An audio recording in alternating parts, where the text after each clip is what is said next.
KIRO 7 is getting an exclusive first look inside King County's new mobile crisis teams. These are basically clinics on wheels responding to mental health emergencies, and they can do it in minutes. And we got the chance today to tour one, Sound Behavioral Health in Tukwila. That's where we find our Madeline Ottley. Madeline, this is a big deal for the county. I mean, Gary, King County has had mobile crisis teams for over a decade now, but never as many as they do now. I mean, here at Sound, they've got 3 of these vans up and running already and 6 more still on the way.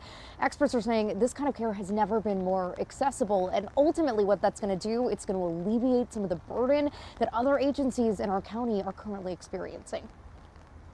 So the van would come here, this is the station. It's less of a van and more of an office on wheels. There's a desk here for the staff. A mental health team on the road, stocked up with first aid kits, technology, and more. Supplies like little bags of food. Anything to help someone in need, even just make them more comfortable. We're here and we're in lieu of a police officer, that we are more equipped, better equipped, both clinically, both making connections with our peers to deal with someone in crisis in the community. King County has had mobile crisis teams for years, but never like this. New funding approved by voters, allowing teams to expand, reducing response times and improving access while alleviating the burden on other agencies. There's nothing more disheartening than somebody coming to you and saying, I'm here for help, and the only place you can send them is an emergency department or a shelter. These teams fill in the gaps. Up and running just over 2 weeks ago, the teams at Sound have responded to 20 or 30 so far. It was our first call in SeaTac. Gentlemen, French, very limited speaking. They pulled out Google Translate and they started talking. They were able to manage to get him, and we transported him to a shelter.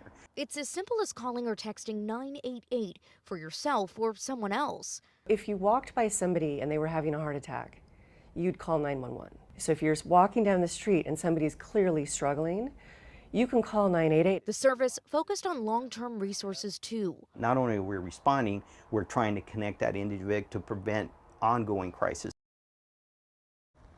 The staff here at Sound tell me that ultimately these vans are going to be positioned in different neighborhoods and communities to continue speeding those response times up even more.